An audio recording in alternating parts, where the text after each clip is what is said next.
Assalamualaikum warahmatullahi wabarakatuh. Selamat datang ke Adam Khalif Ilyas Official Channel, sebuah channel yang mengandungi perkongsian cerita hidup, ilmiah, motivasi yang disampaikan secara santai. Baik, hari ini insyaAllah aku akan sampaikan sebuah kisah yang sangat menyayat hati, yaitu bagaimana aku terlibat secara langsung dalam pengurusan jenazah pegawai serta anggota pasukan polis Diraja Malaysia yang terkorban dalam tragedi serangan hendap di Kampung Srijaya, Simunul Sempurna.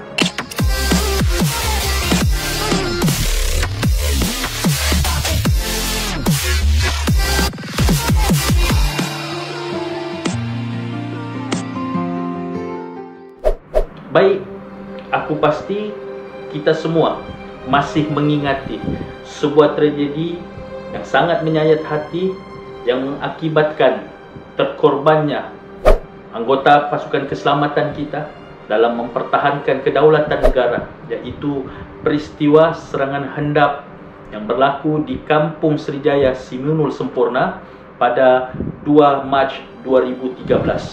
Dan hari ini insyaAllah aku akan bercerita bagaimana aku terlibat secara langsung dalam operasi ataupun misi menguruskan jenazah-jenazah anggota keselamatan yang terkorban itu.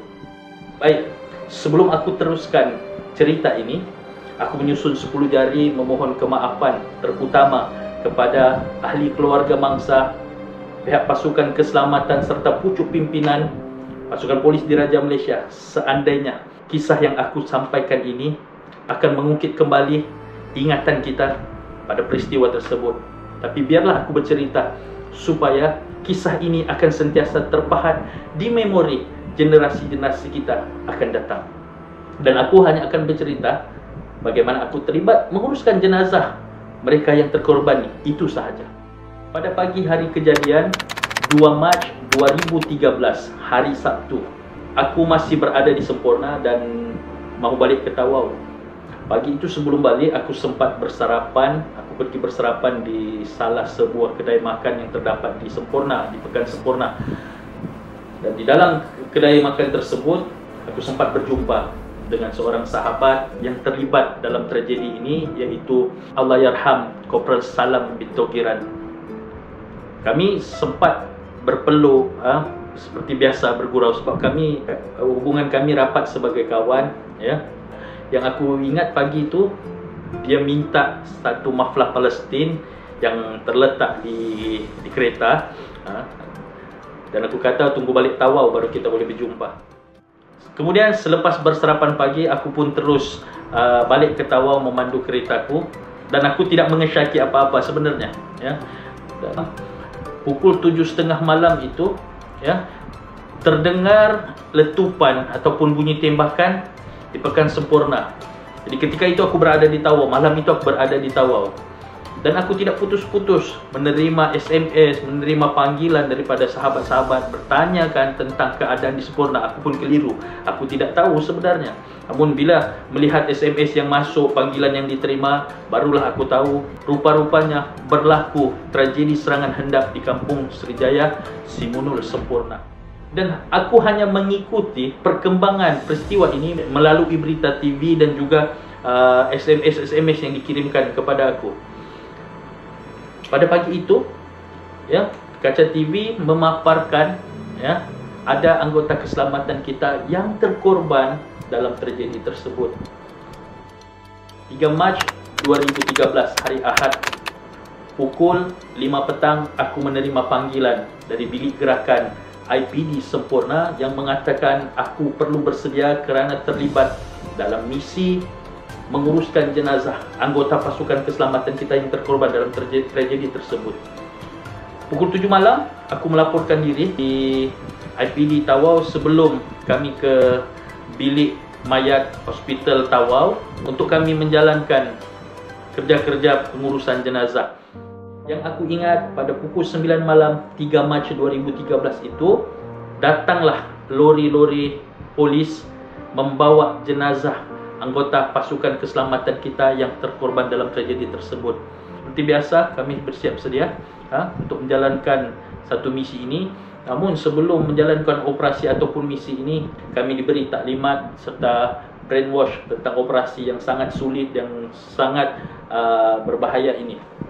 Sebelum unit kami mengambil tempat, unit forensik pasukan polis Diraja Malaysia menjalankan tugas mereka untuk menjalankan bedah siasat dan juga melakukan apa-apa kerja yang berkaitan. Dan kemudian sejam selepas itu, iaitu dalam pukul 11 malam, ya, jenazah pertama yang kami uruskan ialah Allahyarham Salam bin Togiran. Dialah jenazah pertama yang kami uruskan. Kami mandikan dia seperti biasa, ya. Namun melalui perkongsian ini, aku hanya nak menyatakan rasa sedih, rasa kesal aku. Bagaimana keadaan jenazah itu yang dalam keadaan yang sangat menyayat hati dan sangat mengerikan. Aku tidak menyangka jenazah yang aku uruskan itu, yang aku mandikan itu adalah sahabat yang baru aku temu sehari sebelum itu, ya. Aku sempat usap dia, sempat kata dalam hati, dan aku doakan dia, mudah-mudahan Allah Subhanahu Wa Taala mengampunkan segala dosa-dosanya dan menempatkan rohnya di kalangan orang-orang yang beriman. Ya, aku tahan air mata ketika itu supaya tidak tumpah, tidak dilihat oleh rakan-rakan yang lain, sebab aku terlalu sedih. Kemudian jenazah kedua, Lance Corporal Azrul, ya, seorang sahabat juga yang sama-sama bertugas di IPD Semporna, tapi dia di unit, dia di pasukan gerakan AM Company B Semporna. Dia antara jenazah yang sangat teruk dan juga sangat mengerikan yang kami urus pada malam itu. Aku nak cerita lebih pun aku tidak sanggup. Sebab bila mengenangkan bagaimana keadaan arwah Azrul itu. Kemudian jenazah ketiga yang kami uruskan adalah Sarjan Aziz Sadikon, yang juga merupakan sahabat, ya, kenalan baik. Kami selalu sama-sama di Surau Nurul Iman IPD Semporna. Dia seorang yang sangat baik. Sarjan Aziz Sadikon ini seorang yang sangat baik. Dan keadaan jenazah dia pun sangat menyayat hati kerana separuh daripada badan dia ini melecur, ya, melecur. Mungkin akibat tembakan dari jarak dekat itu menyebabkan keadaan jenazah itu berada dalam keadaan begitu. Ketika memandikan Sarjan Aziz Sadikon ini, aku langsung tidak dapat menahan kesedihan. Air mata bercucuran ketika itu seperti air terjun yang mengalir. Kerana aku terlalu sedih, ya. 3 orang sahabat yang memang kita kenal, yang kita berbaik dengan mereka, yang kita sempat bersua muka dengan mereka. Akhirnya kita yang selesaikan jenazah mereka, kita sempurnakan jenazah mereka dalam keadaan yang sangat menyayat hati. Jenazah keempat adalah jenazah DSP Ibrahim bin Lebar, yang jenazah ini jika nak dibandingkan dengan keadaan jenazah-jenazah sebelumnya tidak terlalu teruk, ya. Jenazah Tuan Ibrahim bin Lebar cuma ada kesan tembakan di bahagian dada dia. Dan jenazah yang terakhir adalah SM Baharin. SM Baharin ini di antara jenazah yang paling teruk yang kami uruskan. Keadaan jenazah sangat teruk dan juga sangat menyayat hati. Aku tidak dapat bercerita penuh sebab peristiwa tu sekarang ini dah datang seolah-olah bermain di hadapan. Bagaimana keadaan jenazah mereka selepas diuruskan, kami mandikan seorang demi seorang, ya. Kemudian, ya, kita kafankan seperti biasa selayaknya. Hanya 5 orang sahaja jenazah yang beragama Islam dapat kami uruskan, kerana seorang lagi iaitu ASP Michael bin Fadil diuruskan mengikut kepercayaan agama mereka. Dan selepas itu dibawalah jenazah ini ke Masjid As-Salam IPD Tawau untuk disembahyangkan. Dan seingat aku, misi kami menguruskan jenazah mereka bermula pada 11 malam 3 Mac 2013 dan berakhir pada pukul 7 pagi 4 Mac 2013. Berapa jam? Anda sendiri boleh kira bagaimana letihnya kami menahan ngantuk. Tapi untuk memberi penghormatan terakhir kepada jenazah-jenazah ini, kami korbankan tenaga kami. Apa sangatlah yang kami korbankan ini berbanding dengan keberanian mereka mempertahankan kedaulatan negara pada ketika itu. Dan yang paling membanggakan aku ketika itu, bukan sekadar kami yang menguruskan jenazah-jenazah anggota keselamatan ini, tapi juga salah seorang pemimpin kita yang juga telah pergi, almarhum Datuk Haji Taufik bin Datuk Seri Panglima Abu Bakar Titingan juga terlibat pada malam itu dalam menguruskan jenazah. Dan inilah sebenarnya mendatangkan satu kesedihan yang amat bila almarhum Datuk Taufik sendiri sanggup belajar, sanggup turun tangan untuk sama-sama menyempurnakan pengurusan jenazah pada ketika itu. Mudah-mudahan Allah Subhanahu wa taala merahmati almarhum. Pukul 8 pagi telah selesai menguruskan jenazah mereka, dan orang ramai termasuklah para wartawan, anggota keselamatan dan ahli keluarga mangsa telah pun memenuhi dataran Masjid As-Salam di Tawau untuk sama-sama menyembahyangkan jenazah ini dan memberikan penghormatan terakhir sebelum jenazah mereka dibawa ke tanah perkuburan untuk disemadikan, dan ada juga yang dihantar ke tempat masing-masing. Dan seingat aku hanya almarhum Kopral Salam bin Togiran yang disemadikan di Tawau ini, yang lain itu dihantar ke tempat masing-masing untuk dibuat penghormatan terakhir sebelum disemadikan di sana.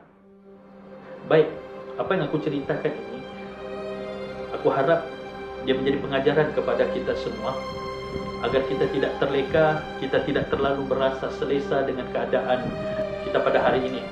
Siapa tahu di kiri dan kanan kita, di sekeliling kita masih terdapat pengkhianat-pengkhianat yang cuba mencari kesempatan dan peluang menghuru-harakan keadaan. Dan apa yang aku nak sampaikan, kita jangan terlalu berasa selesa dengan apa yang kita miliki. Berhati-hatilah kerana negara ini adalah tanggungjawab kita bersama. Kestabilan politiknya, kestabilan ekonomi dan juga apa sahaja bergantung kepada kestabilan kemakmuran negara ini. Akhir kata, aku mohon pada anda semua untuk sama-sama kita membaca surah Al-Fatihah untuk kita sampaikan pada roh-roh